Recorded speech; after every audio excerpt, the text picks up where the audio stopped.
Oh boy, we're back on the other channel. It's time to talk about the OG Demon. It's wild to think that it's been, what, 2 years, Fernando? Oh, yeah. Since we had this thing running. Pretty much. And I'm driving it and having an awesome time with it. And honestly, for the most part, it's been relatively, at least, trouble-free, which is crazy to think about considering how much hell this thing gave us when we were trying to get it together for the first time. Oh my God, how does this keep happening with this car? Well, as for the setup on it, it really hasn't changed at all in the past 2 years. It's still the same manual driveline, it's still the same Demon blower that came off the car originally, and the same engine for that matter. The only thing we've done is add mileage and a set of Mickey Thompson tires on the rear. I'm well aware that all that sounds like a good thing, right? A reliable 1,000 horsepower Demon. But I don't know if I'm just itching for problems or I genuinely just do not know how to have something nice that's not fighting me every step of the way, but I think it's time for a change. After all, for me, the build's the best part of this whole thing, and we've built it. Much success. We've had our fun with it, but now I want to take this car that's really, really special to me that started my love for Mopars and build version 2.0.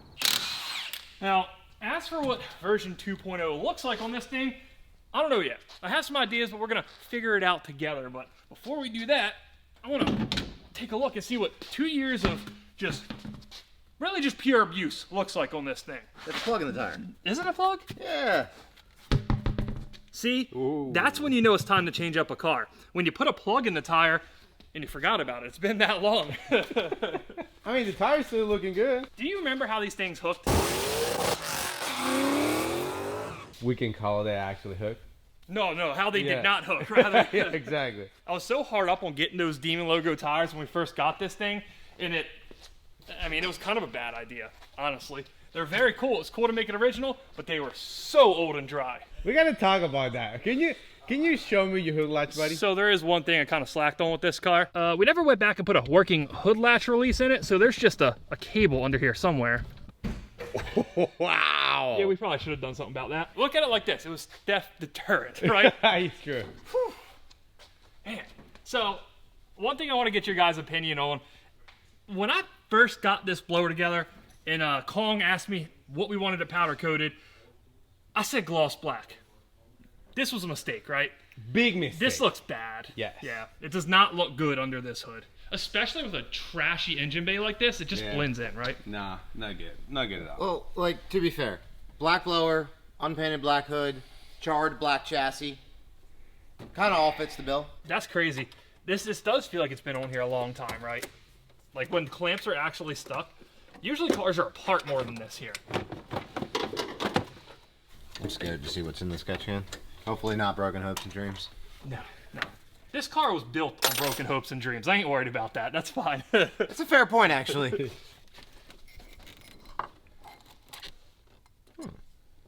I mean, it looks about normal. It's had a lot of cold starts, right? Yeah. This thing is a permanent cold start. Smells like it'll get you drunk. Give it a shot. It's 9 a.m. Give it a shot. You disconnect the nitrous bottle, right? For as much work as this thing was to get it together, it's really not that hard coming apart, but it is like a trip down memory lane. I remember all those different Hellcats and Scat Packs and 392s we kind of put together to build this thing. There's a blue piece of hardware there. There's purple overspray on the bumper there. What is that, sir? It's ECU. This is a nice unit right here. Which, of course, we've used off-road only. All the time. Yeah. I do figure whatever we end up doing with this thing, no matter what engine we put in it, no matter what the purpose of the build ends up being, we're going to need an ECU to control it. So I'm thinking we'll hold on to this Holley Terminator X that's mounted here in the fender, along with that gateway up there. That'll at least give us the option to retain the factory gauge cluster, the performance pages, the radio, and all that fun stuff. I don't know if we'll need it, but hey, options are nice, right? A little fuel, a little ethanol never hurt anybody, right? I remember somebody who says, yeah, I randomly gonna put my car on E85, you know, I prefer to run 93, and then... Oh, I just don't need that power. Yeah. Street. Yeah, exactly. Exactly. Do you remember what it was? It was weird. It's not an ego thing. I don't need that kind of power. That was my best part. He heard 500-600 horsepower jokes and went and turned his car into a 1,000. And I was driving an E85. Who was it? I don't know. Yeah, right. I don't even know that guy anymore. While we're over here. Oh. What brand oil is this? I don't know.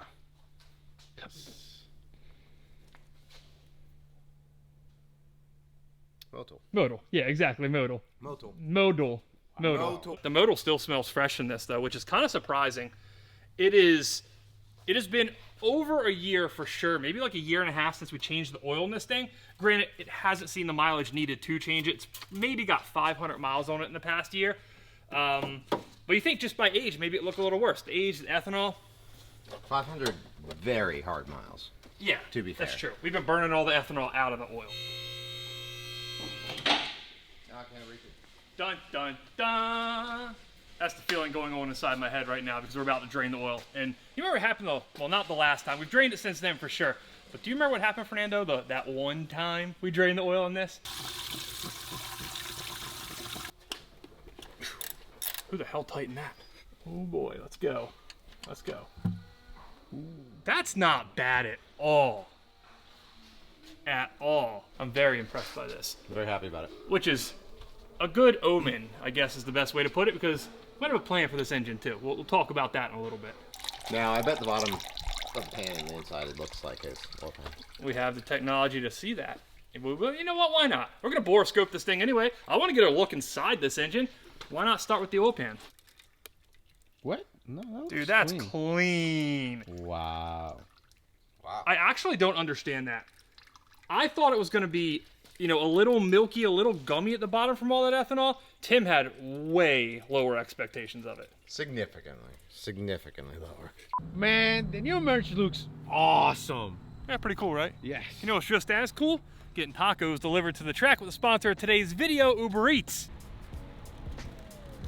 Hey, whether you're at the track, stuck at work, or just Tuesday night, you don't feel like cooking, Uber Eats got you covered. Man, with Uber Eats, you can get a meal on the way in just a few taps. And when I say you can find literally anything on Uber Eats, I mean it. From Saturday morning brunch to tacos at the track to that 3:15 a.m. 20-piece of lemon pepper that you probably shouldn't have, but you know you want, Uber Eats got it all. Especially if we're towing the big trailer around. The last thing I want to do is try to cram this thing into the tiny little parking lot of the local taco joint.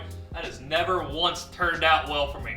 So sometimes I'll just order Uber Eats straight to the hotel or to the track in this instance. And guys, you can use code LEAF15 to get 15 bucks off your first Uber Eats order at $20 or more. Which, if you're anything like me, probably means you're just gonna get a second dinner, but hey, still pretty awesome, right? We know the oil and the oil filter is gonna look fine, but I do kind of want to cut it open, just to inspect for metal. You never know in a car that's just an abuse machine like this, right?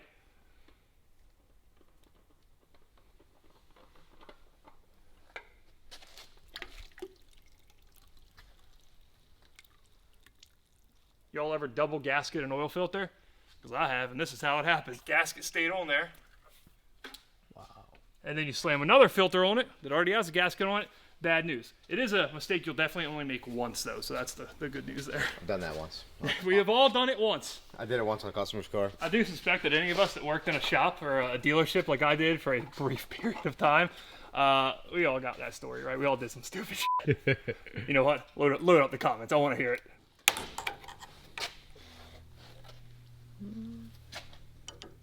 I'm sure you see a little metallics. It's still a couple oil changes in on a very fresh motor. Fresh by mileage, not time. Okay, that's a little sludgy. That's kind of what you'd expect in the oil pan almost. No metal. No. Man, BES. BES, man. This is a BES engine. Same company that built the 426 and the Elephant Swap Supra. If this is any indicator, that thing's going to last a long time. We really do have to kind of give it up for this car, though. I know how it looks on the outside. It looks ratty. It looks junky. But look how fresh this engine stayed. Not that we necessarily drove it in bad weather, but there was a couple times we got caught in the rain in this. For as much abuse as this car has taken, the trans should actually be fine. Like, we haven't really given the trans hell, right? Just the clutch. Oh, that's going to be interesting, right? We're about to see how Mantic Triple held up to us as well.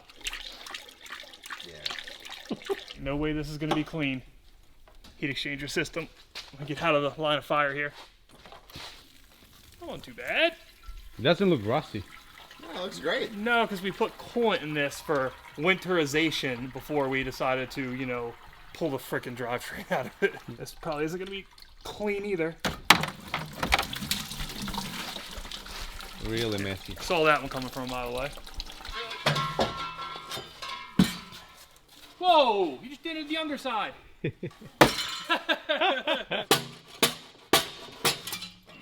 Let me tell you guys, What's up? you guys did a great job hammering that I pipe. didn't even know you were back there. Yeah, great job. That right there, that is the pin that slides through and holds our shifter on. Now, I remember way back when I put this car together, one of these was broken. I think it broke in the wreck that we took this transmission out of, so we didn't have the other one. We were in a rush to get it together, and of course, rather than order one that was like, I think, a week or so out from the Dodge dealership, I ran a bolt through it. That bolt ain't there anymore. It must have rattled loose at some point. Now, the shifter still felt great, so if you've ever wondered if a Barton short shifter can work with one of these pins, the answer is yes.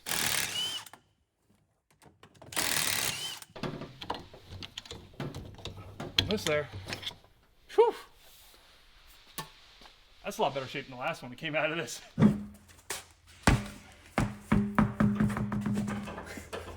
Nice. She's a Mopar, through and through. That's what it's supposed to look like. This feels so weird. Like, we usually don't take apart cars that are actually in good shape, right?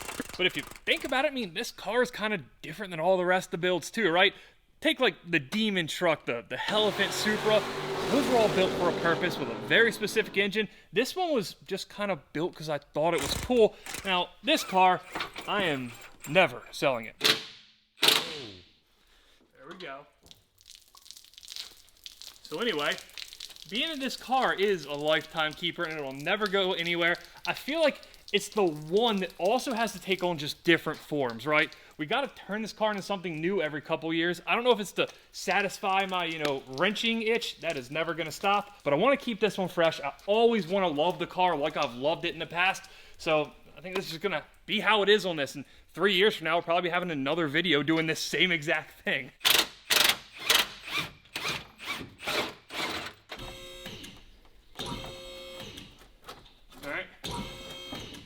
All right, go for it up.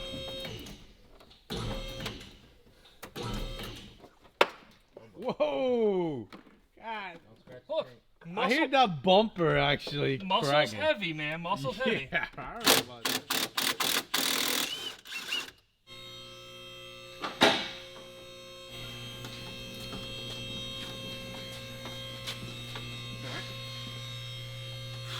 Well, if this ain't a very sad but also very exciting sight, I am genuinely looking forward to getting a look inside this engine. Should look brand new still. The mileage suggests that, right? I mean, so far, everything looks good. Everything's great, yeah. The mileage suggests it.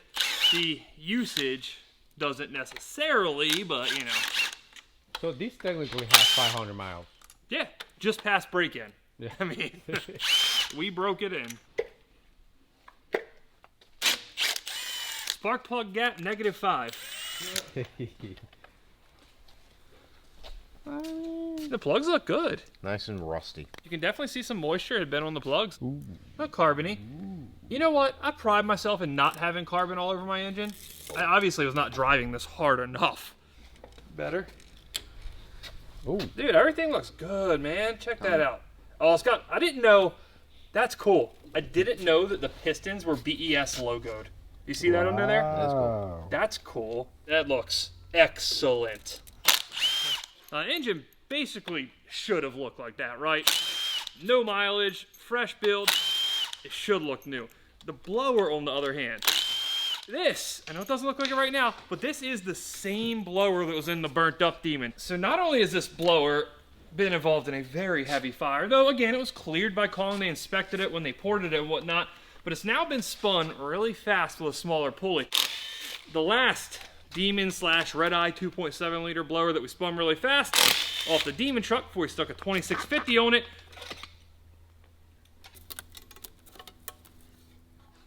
Oh man, that's way nicer than the Demon Truck blower. That's almost hard to believe.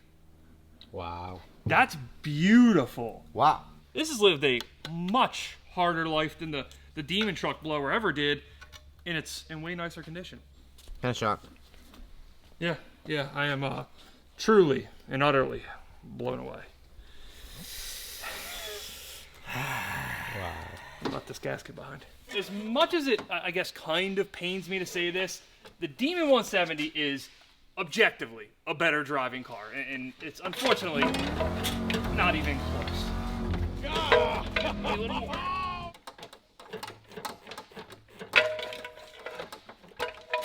Jeez. There we go. Just like we drew it up. Yeah, save the manuals and whatnot. Again, I do love manual transmissions, but the auto in these cars is so good. Does it sound like I'm coping for liking autos right now? 100%. It does. Yeah. That's what I'm doing. Yeah. Fernando agrees, though. He said it, too. Tell me I'm lying. Unfortunately, is way more functional. It is a great car. And the 170 is so good.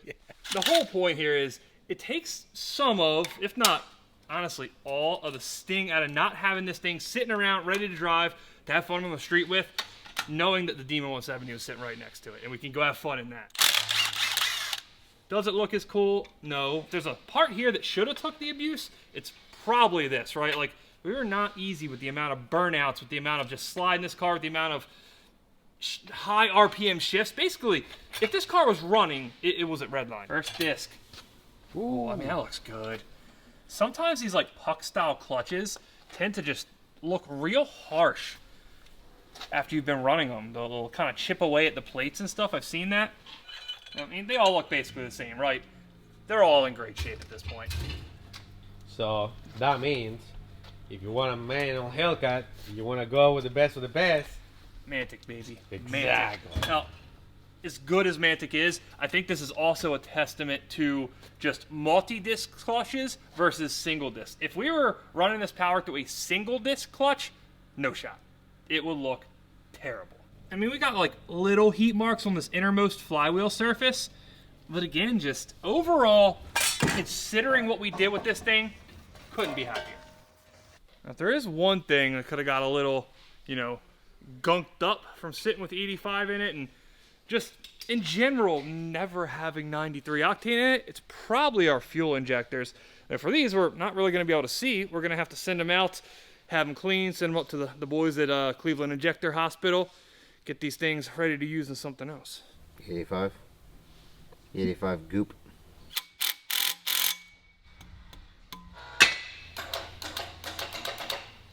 That's not sketchy at all.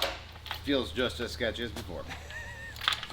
So this engine, as it sits, is basically the perfect street Hemi. It's the factory Demon block that, of course, was inspected by BES, had rods and pistons done. It's factory cylinder heads. It's actually still a factory Demon camshaft at the moment, too, but it's not some crazy, outrageous build that you're going to have to refresh every 10,000 miles. No matter which direction we end up going with this thing, we still have to talk about that in a little bit, I think it's probably going to be deserving of a more purpose-built engine. Now, I'm not saying we're going to engine swap it. We've done enough of that. This will probably stay V8. It'll probably stay Hemi. I just don't know that a street-built Hemi is going to be the best for this car. But there is a project here in the shop that is drug on for a little bit, if you know what I mean. You look like an air traffic controller. And when projects drag on, dangerous thoughts creep in. So if there was a perfect application for the perfect street Hemi, I mean, right? Well, that's that, I suppose. We got all the suspension back in it. Of course, we're going to keep all the interior, all the exterior, all that staying together the way it sits now. The idea was to take out basically anything we'd need to change, to put another setup in it, but not take it down any further than that. Not make it more difficult on us when we try to do that other setup. All the cooling up front, all the heat exchanger lines here, the fuel lines all the way to the back of the car, the ice tank lines, all the wiring, even things like the ethanol content sensor and the fuel filter. We wanted to leave just as much as possible. That way it's not going to be like starting a brand new build, but kind of just re-engineering an old one. Now, of course, the million-dollar question here, or probably like more like $40,000 question in the case of this car, what do we do with it? And honestly, I don't quite know what it's going to be. I have an idea, but I'm curious to hear what you guys think as well. Fernando also has an idea. I've been real hot for those Burnout cars lately. I will say a drift car. That would be really cool to see a legit demon do a drift, but open to debate, right? I kind of dig that too. I'm not personally huge into drift, but these cars are awesome to slide around. It'll be fun. But one thing I really don't want to do with this car is turn it into any type of drag car. We went over this before in the old series, but in case you weren't around, this chassis has been on fire, like heavily. So I don't want to do any type of cage to it. I feel like that's kind of a waste. But really, if any of you guys have a good idea for this thing, I am all ears. Put it down in the comments, and like we might legitimately end up doing it. I will say the one thing I want to stick to with this is I want to build it to do something, not just throw some random oddball engine into it just to have a fun swap street car, like, you know, at least for me though. Turning this thing into an Australian style Burnout contest car would just be sick. It would be so fun. It's the perfect type car for it. We get a blower that sticks up, I don't know, something like right about there. Yeah, level with the roof. We do something like that. That'd be a good time. I feel like if you were designing a Burnout contest car in a video game, it would basically look like this thing does, right? Honestly, this has been probably the first video that we've ever filmed that has been almost sad the whole time. This is the OG Demon. Like, it means a lot to me. I know a lot of you guys were invested in it too, and at the time, and maybe still today, it was probably the toughest rebuild we've taken on. So it's definitely bittersweet, but just in like the last 5 minutes as we've been sitting here BSing about what to do next with it, that's all starting to go away, and it's really just excitement about what's coming next with this thing. Plus, for a Demon that's been through all this, it's lived a hard life. What kind of life is sitting in a garage and getting driven to the shop like once or twice a month? I think we should do something wild with it. Let's build something fucking cool. Again.